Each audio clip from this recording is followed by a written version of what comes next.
Interviews suck. So we found a way to make them worse. The design is very human. Avoiding the question. Answer it. Well, I'm from Portland, Your Oregon. confidence is slipping. I can hear it. Interesting. That pause was loud. Tell me about yourself. Well, like I said, I'm from Portland, Oregon. I've been working in the fintech space for over 10 years. I'm really excited to get to know you and hopefully apply for this incredible opportunity. You look at me when you speak. Well, I've been trying, Sharon. I'm sorry. It's scary because your eyes are so pink. You're avoiding the question. I feel like you weren't asking me a question. You were sort of giving me a command in that situation. Look at me when you speak. Okay, again, I am looking, but there's something clearly wrong with you and your head keeps going in a circle. You're avoiding. Tell me about yourself.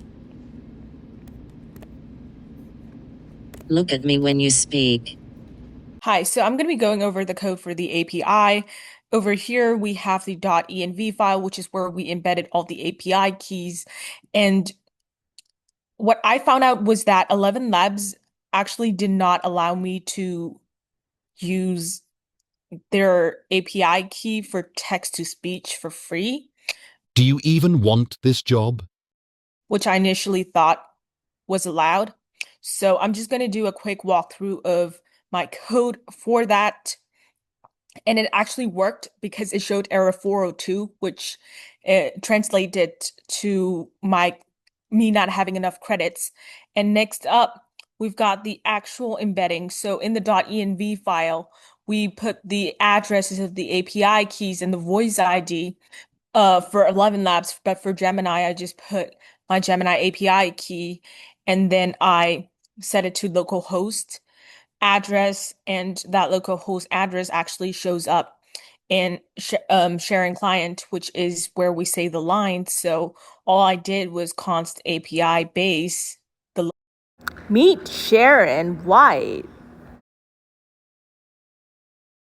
On was the interactive 3D interview simulation, which is, what you're seeing right here with Sharon White in front of you, looking kind of demonic. So Sharon was exported as a 3D model from Sketchfab. We will further cite in the comments exactly the user he came from. But we used React and GLTF animation pipelines to create this cool animation of Sharon talking and Sharon not talking when the user is talking, or when he's in between lines, or when the user has the spacebar pressed. And we additionally implemented skeletal bone manipulation, which is how you see Sharon spinning his head in a 360-degree angle every 20 seconds or so. We designed procedural virtual special effects, including the particle-based fire in the background to sort of represent hellfire.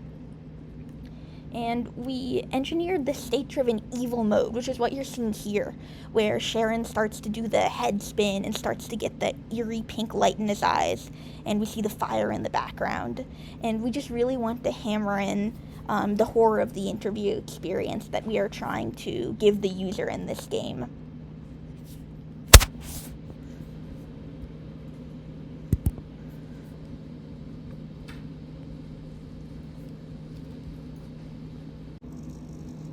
To properly place, put this at the side of your neck, right where the artery is, so that you can really feel it throbbing.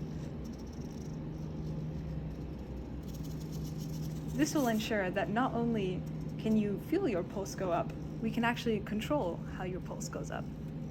Ta-da!